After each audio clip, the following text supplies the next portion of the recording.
Hello everyone, welcome back to the Harsha DSC classes. ఈరోజు మనం ఈ వీడియోలో సైకాలజీకి సంబంధించి మరొక మార్క్ టెస్ట్ అయితే చూద్దామండి. సైకాలజీలో వచ్చేసి మనకు ఎక్కువగా అప్లికేషన్ టైప్ ఆఫ్ బిట్స్ ఇస్తారు కాబట్టి ఈ వీడియోలో మొత్తం కూడా అప్లికేషన్ టైప్ ఆఫ్ బిట్సే చూద్దాము. సో దీంట్లో వచ్చేసి మనకు ఒక క్వశ్చన్కి 4 ఆప్షన్స్ ఎక్స్ప్లెయిన్ చేయడం జరుగుతుంది. సో ఆ విధంగా మనకు టాపిక్ మొత్తం కూడా కవర్ అయ్యే విధంగా అయితే ఉంటుందండి. సో వీడియో వచ్చేసి స్టార్టింగ్ నుంచి ఎండ్ వరకు చూడండి, చాలా బిట్స్ కవర్ అవుతాయి. అలాగే మీకు ఇప్పుడు ఈ టైంలో ర్యాపిడ్ రివిజన్ కింద కూడా యూజ్ అవుతాయి. సో ఫస్ట్ క్వశ్చన్ అయితే చూద్దామండి. శిశువు మొదట మగవాళ్ళందరినీ నాన్న అని సంబోధించి తరువాత ఆ పదాన్ని తన తండ్రికి మాత్రమే ఉపయోగించడము క్రింది వికాస నియమాన్ని అనుసరిస్తుంది అనేసి ఇచ్చారండి. కంపల్సరీ వికాస నియమాలు ఉన్నాయి కదా, ప్రతి ఒక్కటి కూడా మీరు చదువుకోవాల్సిందేనండి. మనల్ని కంపల్సరీ క్వశ్చన్ అయితే అడుగుతారు. సో ఇదేంటంటే మనకు ఫస్ట్ వచ్చేసి శిశువు కామన్గా ఉండి తర్వాత ఫైనల్గా ఒక్కదానికి మాత్రమే సెట్ అవ్వడం అనే అర్థంలో మనము దీన్ని అయితే వాడతామండి. అంటే మనకు శిశువు మొదట మగవాళ్ళందరినీ ఏమని పిలుస్తాడు, నాన్న అని పిలిచి తర్వాత ఓన్లీ వాళ్ళ యొక్క తండ్రికి మాత్రమే నాన్న అని పిలవటం వచ్చేసి ఏమవుతుందండి, ఇది సాధారణం వికాసము సాధారణ దిశ నుండి నిర్దిష్టంగా సాగుతుంది అనేది మనకు వికాస నియమాలకు సంబంధించి సెట్ అవుతుందండి. సో ఆప్షన్ 2 వచ్చేసి కరెక్ట్ ఆన్సర్. నెక్స్ట్ క్వశ్చన్ అయితే చూద్దాము. వ్యక్తి వికాసానికి విద్యా అవకాశాలు ఎంతగానో పనిచేస్తాయని పాఠశాల వసతులకు వ్యక్తుల వికాసానికి సహసంబంధ గుణకం ఎక్కువ అని ఈ గ్రంథంలో రాయబడింది అనేసి వచ్చారండి. ఎడ్యుకేషన్ గురించి అండి, ఇదంతా కూడా మనకు ఎడ్యుకేషన్కి సంబంధించింది కాబట్టి ఇది మనకు ఏమవుతుందండి, ఎడ్యుకేషనల్ డెటర్మినిజం. సో ఎడ్యుకేషనల్ డెటర్మినిజంలో మనకు వచ్చేసి ఏం రాశారండి, వ్యక్తి వికాసానికి విద్యా అవకాశాలు ఎంతగో పనిచేస్తాయని పాఠశాల వసతులకు వ్యక్తుల వికాసానికి సహసంబంధ గుణకం ఎక్కువ అని మనకు ఏ గ్రంథంలో రాయబడిందండి, ఎడ్యుకేషనల్ డెటర్మినిజం అనే గ్రంథంలో రాయబడింది. నెక్స్ట్ క్వశ్చన్ చూసుకున్నట్లయితే పూర్వ బాల్య దశ అనేది ఏంటి అనేసి ఇచ్చారండి. సో ఇచ్చినటువంటి ఆప్షన్స్లో తల్లిదండ్రుల ప్రకారము ముఠాదశ అనేసి వచ్చారు. తల్లిదండ్రుల ప్రకారం ఇక్కడ వచ్చేసి మనకు ముఠాదశ అని పిలువబడేది ఉత్తర బాల్య దశలో అండి. నెక్స్ట్ ఇది చూసుకున్నట్లయితే మనోవిజ్ఞాన శాస్త్రవేత్తల అభిప్రాయం ప్రకారము సమస్యాత్మక వయసు అనేసి ఇచ్చారు. సమస్యాత్మక వయసు అని, క్లిష్టతరమైన వయసు అని దేన్ని పిలుస్తామండి, మనము ఉత్తర బాల్య దశనే పిలుస్తామండి. నెక్స్ట్ తల్లిదండ్రుల ప్రకారము అభిప్రాయం ప్రకారము అనుకరణ వయసు, అనుకరణ కూడా ఎక్కువగా ఉండేది మనకు ఉత్తర బాల్య దశలోనే ఉంటుందండి. సో పూర్వ బాల్య దశ అనేది మనోవిజ్ఞాన శాస్త్రవేత్తల అభిప్రాయం ప్రకారము సృజనాత్మకత వయసు అండి. పూర్వ బాల్య దశను ఏమని చెప్తాం మనము, సృజనాత్మకత వయస్సు అనేసి చెప్తాం. సో ఆప్షన్ 4 వచ్చేసి కరెక్ట్ ఆన్సర్ అండి. నెక్స్ట్ క్వశ్చను, సాంఘిక వికాసం గురించి సరి అయిన ప్రకటనను గుర్తించండి అనేసి ఇచ్చారండి. సో ఫస్ట్ సోరిసన్ ఇచ్చారు కదండి. సో సోరిసన్ ప్రకారం మనకు సాంఘిక వికాసాన్ని ఎలా చెప్పారంటే, స్వయంగాను ఇతరులతో సమర్థవంతంగా మెలగగల సాంఘిక పరిణతిని సాంఘిక వికాసం అంటారు అనేసి సోరిసన్ అయితే చెప్పడం జరిగిందండి. అది సోరిసన్ ప్రకారం. సో ఇది మనకు రాంగ్. నెక్స్ట్ ఎలిజబెత్ హర్లాక్ ఏమని చెప్పారంటే, సాంఘిక సంబంధాలతో పరిపక్వత సాధించడమే సాంఘిక వికాసం అనేసి చెప్పారండి, ఎలిజబెత్ హర్లాక్. సో ఇది కూడా రాంగ్. నెక్స్ట్ గ్యారెట్ ప్రకారము జైవిక వ్యక్తి మానవత్వం గల వ్యక్తిగా మారటం. సో ఇది మనకు కరెక్ట్ అండి. గ్యారెట్ ప్రకారము మనకు సాంఘిక వికాసం అంటే ఏంటండి, జైవిక వ్యక్తి మానవత్వం గల వ్యక్తిగా మారటం. సో ఇది కరెక్ట్. నెక్స్ట్ మైకోవర్ ప్రకారం ఇతరులతో సఖ్యతగా ఉండడం అన్నారు. ఇది కూడా తప్పు. మైకోవర్ ప్రకారం ఏంటంటే సాంఘిక వికాసము సామాజిక వికాసం అనేది సామాజిక నియమాలకు విలువలకు అనుగుణంగా జీవిస్తూ ఇతరుల హక్కులను గౌరవిస్తూ సహకార భావంతో మెలగటమే సాంఘిక వికాసం అని మైకోవర్ అయితే చెప్పారండి. ఇవి కంపల్సరీ మనకు ఎవరైనా ఒక శాస్త్రవేత్త గురించి కంపల్సరీ ఇస్తారు. సో వాళ్ళు దీని గురించి ఏం చెప్పారు, దాని గురించి ఏం చెప్పారని ఒకసారి అయితే చదువుకోండి. సో ఇది వచ్చేసి సాంఘిక వికాసానికి సంబంధించింది. సాంఘిక వికాసం గ్యారెట్ వచ్చేసి జైవిక వ్యక్తి మానవత్వం గల వ్యక్తిగా మారటం అనేసి చెప్పారండి. సో ఇది కరెక్ట్. ఆప్షన్ 3 వచ్చేసి రైట్ ఆన్సర్. నెక్స్ట్ క్వశ్చన్ చూసుకుందాము. జీవం లేని వ్యక్తులకు జీవాన్ని ఆపాదించడం ఏంటి అనేసి ఇచ్చారండి. ఇది మనకు పియాజే సంజ్ఞానాత్మక వికాసానికి సంబంధించింది. మనకు పియాజే సంజ్ఞానాత్మక వికాసం వచ్చేసి వెరీ వెరీ ఇంపార్టెంట్ అండి. క్వశ్చన్ కంపల్సరీ ఇస్తారు. సో కరెక్ట్ ఆన్సర్ వచ్చేసి సర్వాత్మకవాదం అండి. జీవం లేని వస్తువులకు జీవాన్ని ఆపాదించడం ఏమవుతుంది? సర్వాత్మక వాదం అవుతుంది. అహంకేంద్రవాదం అంటే ఏంటంటే ప్రపంచం మొత్తము తన చుట్టూ కేంద్రీకృతం అయి ఉందని అనుకోవటాన్ని అహంకేంద్రవాదం అంటారండి. నెక్స్ట్ వస్తు స్థిరత్వ భావన అనేసి వచ్చారు. అంటే ముందు లేకున్నా ఎక్కడో ఒకే చోట అంటే ఏదో ఒక చోట ఉంటుంది అని వెతకటాన్ని మనకు వస్తు స్థిరత్వ భావన అంటారు. ఇది మనకు ఇంద్రియ చాలక దశలో ఉంటుందండి. ఇక్కడ అధ్యహం వాదం అది లేదు, అది వేరేదండి. అధ్యహం అనేది ఇంకో దానికి సంబంధించింది, వాదం అనేది లేదు కాబట్టి ఇది రాంగ్. సో ఇంద్రియ చాలక దశలో మనకు వస్తు స్థిరత్వ భావన ఉంటుందండి, అనుకరించే దశ కూడా ఉంటుంది. అదే పూర్వ ప్రచాలక దశలో ఉండేటటువంటివి ఏంటివండి? సర్వాత్మక వాదం ఉంటుంది, అహంకేంద్రవాదం ఉంటుంది, బదలపరుచుకునే లోపం ఉంటుంది, అవిపర్యాత్మక లోపం ఉంటుంది. కంపల్సరీ నేర్చుకోండి. ఏదో ఒక క్వశ్చన్ గ్యారంటీగా ఇస్తారండి. సో ఇక్కడ జీవం లేని వస్తువులకు జీవాన్ని ఆపాదించడం ఏమవుతుంది? సర్వాత్మక వాదం. ఆప్షన్ 3 వచ్చేసి కరెక్ట్ అండి. నెక్స్ట్ క్వశ్చన్ చూసుకున్నట్లయితే ఐడెంటిఫై ద కరెక్ట్ స్టేట్మెంట్ అనేసి ఇచ్చారు. సో ఇంగ్లీష్లో ఒకసారి క్వశ్చన్ చూసుకునే వాళ్ళు చూసుకోండి. సో నెక్స్ట్ తెలుగు క్వశ్చన్ చూద్దాము. క్రింది వాటిలో సరియైన ప్రకటనను గుర్తించండి అనేసి ఇచ్చారు. ఫస్ట్ది, శ్రీనివాస రామానుజన్ గణితంలో మేధావి కానీ ఆంగ్లం రాదు, కావున అతనిలో వ్యక్త్యంతర భేదాలున్నాయి అనేసి ఇచ్చారు. ఆప్షన్ నెక్స్ట్ ఆర్ అనేసి ఇచ్చారు. ఇద్దరు అన్నదమ్ములు ఒకే కుటుంబానికి చెందినప్పటికీ అన్న బాగా చదవగలిగితే తమ్ముడు బాగా రాయగలడనమాట, కావున వారిలో వ్యక్తి అంతర్గత భేదాలున్నాయి అనేసి ఇచ్చారు. సో ఇది మనకు వైయక్తిక భేదాలకు సంబంధించినటువంటి క్వశ్చన్ అండి. వైయక్తిక భేదాలను వచ్చేసి మనకు ఎవరండి? గాల్టన్ వచ్చేసి ప్రతిపాదించడం జరిగింది. సో హెరిడిటరీ జీనియస్ గ్రంథ రచయిత ఎవరండి? గాల్టన్. సో ఇది మనకు దేనికి సంబంధించింది? వైయక్తిక భేదాలు. సో దీంట్లో మనకు ఇద్దరి గురించి ఇద్దరి మధ్యన భేదాలను తెలిపినట్లయితే అదేమవుతుందండి? వ్యక్తి అంతర భేదాలు అయితే. ఒక వ్యక్తిలోనే విభిన్న భేదాలను గురించి చెప్పినట్లయితే అదేమవుతాయి? వ్యక్తి అంతర్గత భేదాలు అవుతాయి. సో ఈ రెండు రివర్స్ అండి. ఇది ఇక్కడ ఉండాలి, ఇది ఇక్కడ ఉండాలి, అప్పుడు కరెక్ట్ అవుతుంది. సో మనకి వైయక్తిక భేదాలలో ఓన్లీ రెండు భేదాలు ఉన్నాయండి. అవి ఏంటివి అంటే వ్యక్త్యంతర భేదాలు, వ్యక్తి అంతర్గత భేదాలు. సో ఇక్కడ మనకు శ్రీనివాస రామానుజన్ గణితంలో మేధావి, ఆంగ్లం రాదు, సైన్స్ రాదు, సోషల్ రాదు, ఇలా ఒక వ్యక్తిలో ఉండేటటువంటి లోపాల గురించే చెప్పినట్లయితే దాన్ని ఏమంటాము? వ్యక్తి అంతర్గత భేదాలు అంటామండి. సో ఇంకొకటి, ఇద్దరు అన్నదమ్ముల గురించి చెప్తున్నారు. ఇతనికి రాయడం వచ్చు, అతనికి చదవడం వచ్చు. ఇలా ఇద్దరి మధ్యలో ఉండేటటువంటి డిఫరెన్సెస్ మనం చెప్పినట్లయితే, లోపాలను కానీ డిఫరెన్సెస్ కానీ ఏవైనా సరే చెప్పినట్లయితే అదేమవుతుందండి?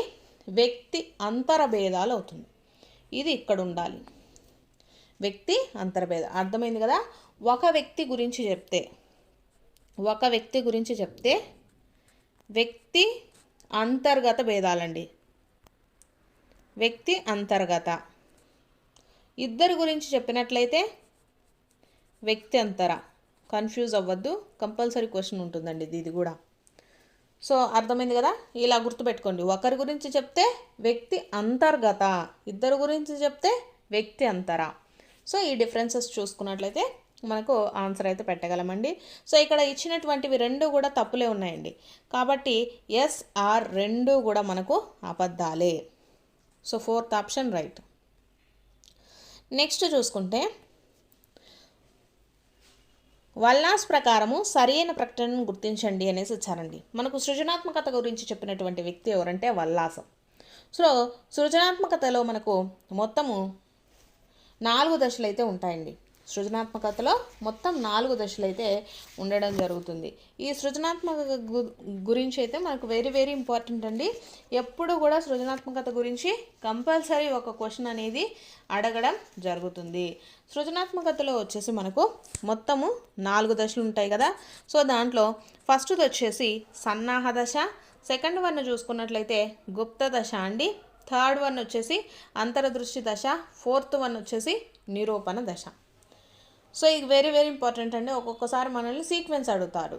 ఎలా అంటే సృజనాత్మకత దశలో ఉండేటటువంటివి ఎన్ని దశలు అని అడగచ్చు. సో 4 దశలు ఉంటాయి. సో 4 దశల్లో ఫస్ట్ది ఏది, సెకండ్ది ఏది అని కూడా అడుగుతుంటారండి. సో ఫస్ట్ దశ ఏంటండి సృజనాత్మకతలో సన్నాహ దశ, సెకండ్ వన్ వచ్చేసి గుప్త దశ, థర్డ్ వన్ వచ్చేసి అంతరదృష్టి దశ అండి, ఫోర్త్ వన్ చూసుకున్నట్లయితే నిరూపణ దశ. సో వాటి గురించి ఇచ్చారు, చూద్దాం. అంతరదృష్టి దశలో సృజనాత్మకత ఒక్కసారిగా స్ఫురిస్తుంది. కరెక్ట్ అండి. ఉన్నట్టుండి మనకు సృజనాత్మకత ఒక ఐడియా అనేది వస్తుంది కదా. సో దాన్ని మనం ఏమంటాము, అంతరదృష్టి దశ అంటాం. సో ఇది కరెక్టే. నెక్స్ట్ నిరూపణ దశలో వచ్చేసి సృజనాత్మకత విషయాన్ని మూల్యాంకనం చేస్తారు. అంటే మనకు ఫస్ట్ సన్నాహము, గుప్త దశలో, అంతర్దృష్టి దశలో ఇవి వచ్చినవన్నీ మనము ఒక మూల్యాంకనం చేయడం జరుగుతుందండి. అది ఏ దశ, నిరూపణ దశ. సో ఈ 2 ప్రకటనలు కూడా కరెక్టేనండి. కాబట్టి ఏమవుతుంది, హెచ్ఎస్ 2 మనకు సత్యాలే అవుతాయి. నెక్స్ట్ క్వశ్చన్ చూద్దాము. రావెన్స్ స్టాండర్డ్ ప్రోగ్రెసివ్ మ్యాట్రిసెస్ పరీక్ష అనేసి ఇచ్చారండి. సో రావెన్స్ అనేది మనకు అశాబ్దిక పరీక్ష. మీకు ఎలా గుర్తుపెట్టుకోవాలి, రావెన్స్ అంటే రావు అని గుర్తుపెట్టుకోండి. రావు అంటే ఎవరికి రావు, అశాబ్దికులకు రావు. అశాబ్దికులు అంటే చదువు రానటువంటి వారండి. శాబ్దికులు అంటే చదువు వచ్చినటువంటి వాళ్ళు. సో ఇక్కడ పేరులోనే రావెన్స్ అంటే రావు అన్నట్టు గుర్తుపెట్టుకోండి. సో ఏం రావు, అశాబ్దికులు అని పెట్టుకోండి. స్టాండర్డ్స్ అంటే సాను గుర్తుపెట్టుకోండి, సామూహిక వస్తుంది.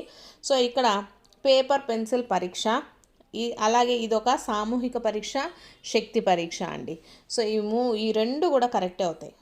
1 and 2 is the right answer. Ravens standard progressive matrices పరీక్ష అనేది మనకు దేని కిందకి వస్తుందండి, అశాబ్దిక సామూహిక పేపర్ పెన్సిల్ పరీక్ష, అలాగే సామూహిక శక్తి పరీక్ష కూడా అవుతుందండి. నెక్స్ట్ క్వశ్చన్ చూద్దాము. క్రింది వానిలో సరి అయిన ప్రకటన కానిది ఏది అనేసి ఇచ్చారండి. సో ఒక వ్యక్తి ప్రస్తుత స్థితిని సూచించేది సామర్థ్యం. కరెక్ట్ అండి. వ్యక్తిలో ప్రస్తుతం చూపించేటటువంటి దాన్ని ఏమంటామంటే సామర్థ్యం అంటాము. నెక్స్ట్ ఒక వ్యక్తి యొక్క గతాన్ని సూచించేది సాధన. ఒక వ్యక్తి యొక్క గతాన్ని సూచించేది ఏమంటాము, సాధన అంటాం. నెక్స్ట్ ఒక వ్యక్తి యొక్క భవిష్యత్తు స్థితిని సూచించేది సహజ సామర్థ్యం అండి. భవిష్యత్తులో అతను ఏమవుతాడు అనేసి చెప్పగలుగుతూ ఉంటారు కదా. సో దాన్ని ఏమంటాము, అతని యొక్క సహజ సామర్థ్యాలను బట్టి మనము చెప్పగలుగుతాం కాబట్టి దాన్ని సహజ సామర్థ్యం అంటాం. నెక్స్ట్ స్టాన్లీ హాల్ వైఖరి మాపనిని రూపొందించాడు అనేసి ఇచ్చారండి. వైఖరి మాపనిని చూసుకున్నట్లయితే మనకు ఎవరండి, థర్న్స్టన్ అండి. వైఖరి మాపనిని కనుగొన్నది ఎవరంటే థర్న్స్టన్, స్టాన్లీ హాల్ కాదు. సో రాంగ్ ఆన్సర్ వచ్చేసి ఆప్షన్ 4 అండి. ఆప్షన్ 4 వచ్చేసి రాంగ్. ఇవన్నీ కూడా కరెక్టే, 5, 3 కూడా కరెక్టే. ఒక వ్యక్తి యొక్క ప్రస్తుత స్థితిని సూచించేది ఏదండి, సామర్థ్యము. వ్యక్తి యొక్క గతాన్ని సూచించేది సాధన. అలాగే భవిష్యత్తులో సూచించేదాన్ని ఏమంటామండి, సహజ సామర్థ్యం అంటాము. అలాగే వైఖరి మాపనిని రూపొందించింది థర్న్స్టన్ అండి, స్టాన్లీ హాల్ కాదు. సో ఆప్షన్ 4 వచ్చేసి సరి అయిన ప్రకటన కాదు. నెక్స్ట్ క్వశ్చను, క్రింది వానిలో సరికాని జత ఏది అనేసి ఇచ్చారండి. ఇక్కడ కెష్మర్ వచ్చేసి మనకు జర్మనీ దేశానికి సంబంధించినటువంటి వ్యక్తి. హిపోక్రటిస్ వచ్చేసి గ్రీకు. షెల్డన్ వచ్చేసి యూఎస్ఏ అండి. ఇక్కడ స్పాంగర్ స్విట్జర్లాండ్ అనేసి ఇచ్చారు, ఇది రాంగ్. సో ఆప్షన్ 2 వచ్చేసి రాంగ్ ఆన్సర్ అండి. నెక్స్ట్ క్వశ్చను, క్రింది వానిలో శిరామరకల పరీక్షకు సంబంధించి సరికానిది ఏది అనేసి అడిగారండి. సో మనకి శిరామరకల పరీక్షను ప్రవేశపెట్టింది ఎవరండి, రోషాక్ అండి.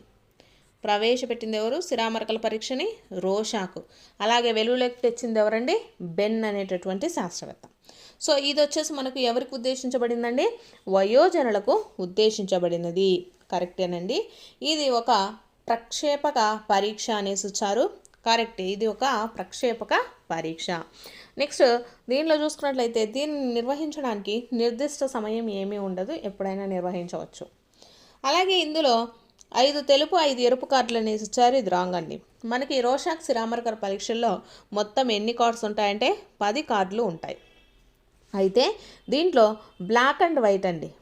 బ్లాక్ అండ్ వైట్ వచ్చేసి మనకు ఒక 10 ఉంటాయి. నెక్స్ట్ చూసుకున్నట్లయితే బ్లాక్, వైట్, రెడ్ వచ్చేసి 2 ఉంటాయండి. మిగిలినవి 3 వచ్చేసి ఆల్ కలర్స్ ఉంటాయి, పంచరంగులు. ఆల్ కలర్స్ కాదండి, పంచరంగులలో మనకు 5 పంచరంగులలో మిగిలినటువంటి 3 కార్డులు అయితే ఉంటాయి. ఇది రోషాక్ శిరామరకల పరీక్ష గురించి అండి. ఈ రోషాక్ శిరామరకల పరీక్ష చూసుకున్నట్లయితే మనకు వచ్చేసి ఎవరండి అభివృద్ధి చేసింది? రోషాక్ అండి. దీంట్లో ఇది వయోజనులకు ఉద్దేశించబడింది. ఇది ఒక ప్రక్షేపక పరీక్ష అండి. దీన్ని నిర్వహించడానికి వచ్చేసి నిర్దిష్ట సమయం ఏం అవసరం లేదు. సో దీంట్లో మొత్తం 10 కార్డులు ఉంటాయండి. రోషాక్ శిరామరకల పరీక్షలో ఎన్ని కార్డులు ఉంటాయని చాలాసార్లు అడిగారు.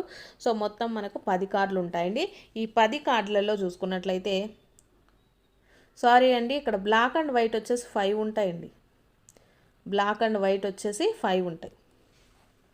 మొత్తం 10 కార్డులలో బ్లాక్ అండ్ వైట్ వచ్చేసి 5 ఉంటాయండి. అలాగే బ్లాక్, వైట్ ఆర్ రెడ్ వచ్చేసి 2 ఉంటాయి. అంటే ఏవో ఒక 2, బ్లాక్ కానీ రెడ్ కానీ, లేకపోతే వైట్ కానీ రెడ్ కానీ, ఇట్లా ఏవో ఒక 2 ఉంటాయి. పంచరంగులండి. పంచరంగులు వచ్చేసి మనకు 3 ఉంటాయండి. సో టోటల్గా మొత్తము 10 కార్డ్స్. సో ఇందాక బ్లాక్ అండ్ వైట్ వచ్చేసి 10 రాశాను కదా, అది 10 కాదండి, 5. సో శిరామరకల పరీక్షల్లో మనకి ఎన్ని ఉంటాయండి? బ్లాక్ అండ్ వైట్ వచ్చేసి 5 కార్డులు ఉంటాయి. Black or white or red వచ్చేసి 2 ఉంటాయి. నెక్స్ట్ పంచరంగుల్లో వచ్చేసి మనకు 3 కార్డ్స్ అయితే ఉంటాయండి. సో ఇక్కడ ఆప్షన్ 3 అనేది తప్పు. నెక్స్ట్ క్వశ్చన్ చూసుకున్నట్లయితే ఆఫీసర్ మీద కోపాన్ని గుమాస్తా ఫైళ్ళ మీద చూపించడము అనేది క్రింది రక్షణ తంత్రము అనేసి ఇచ్చారండి. సో ఇది వచ్చేసి మనకు రక్షక తంత్రాల గురించి ఇచ్చినటువంటి క్వశ్చన్. వెరీ ఇంపార్టెంట్ అండి. ఏదో ఒక రక్షక తంత్రం మనల్ని కంపల్సరీ అడుగుతారు. సో ఫస్ట్ చూసుకుంటే పరిహారం అంటే ఒక రంగంలో రాణించలేనటువంటి వ్యక్తి ఇంకొక రంగంలో రాణిస్తే దాన్ని పరిహారం అంటారండి. నెక్స్ట్ ఉపసంహరణ అనేసి ఇచ్చారు కదా. ఉపసంహరణ అంటే సామర్థ్యం లేదు అని వ్యక్తి తప్పుకోవడం, అంటే పరీక్షలో నేను రాయలేనని ముందే పరీక్షకు వెళ్లకుండా ఆగిపోవడాన్ని ఉపసంహరణ అంటారు. నెక్స్ట్ ప్రతిగమనం అండి. ప్రతిగమనం అంటే పెద్దల వలె ఆలోచించి సమస్య పరిష్కారం కానప్పుడు పిల్లల్లాగా ఏడుస్తూ ఉంటారు కదా, సో దాన్ని ప్రతిగమనం అంటాము. నెక్స్ట్ విస్థాపనం అంటే ఒకరి మీద కోపాన్ని ఇంకొకరి మీద చూపిస్తే విస్థాపనం అంటాం. సో ఇక్కడ వచ్చేసి ఆఫీసర్ మీద కోపాన్ని గుమాస్తా ఫైళ్ళ మీద చూపించడం మనకేమవుతుంది? విస్థాపనం కిందికి వస్తుందండి. So option 4 is the right answer. So ఇవి next identify the correct statement from the following అనేసి ఇచ్చారండి. ఆప్షన్స్లో ఇంగ్లీష్ వాళ్ళు క్వశ్చన్ చూసుకోండి. సో ఇక్కడ బుక్కి బహువచనం బుక్స్ అని అభ్యసించిన విద్యార్థిని పెన్నుకి బహువచనం పెన్స్ అని నేర్చుకోవడం అనుకూల బదలాయింపగును. ఆప్షన్ బి వచ్చేసి బట్టని అభ్యసించిన విద్యార్థిని పుట్టుని పట్టని నేర్చుకోవటము అనుకూల బదలాయింపగును అనేసి ఇచ్చారండి. సో ఏవి సరైనవి అనేసి ఇచ్చారు?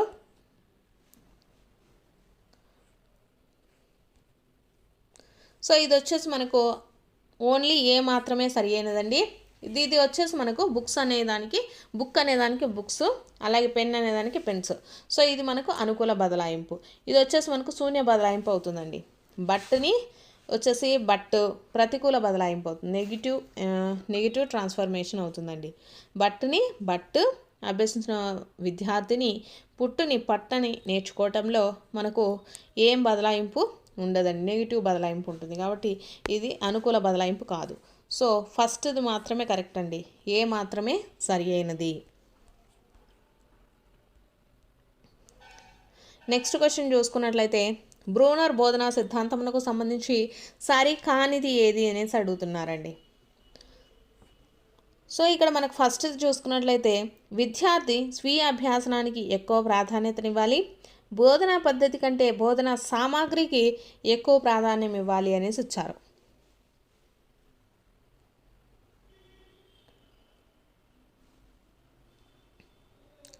సో బ్రూనర్ ప్రకారం ఏదండి కరెక్ట్ ఆన్సరు? ఆప్షన్ బి అండి. బోధనా పద్ధతి కంటే బోధనా సామాగ్రికి మనకు ఎక్కువగా ప్రాధాన్యతనివ్వడము. Option 2 is the right answer.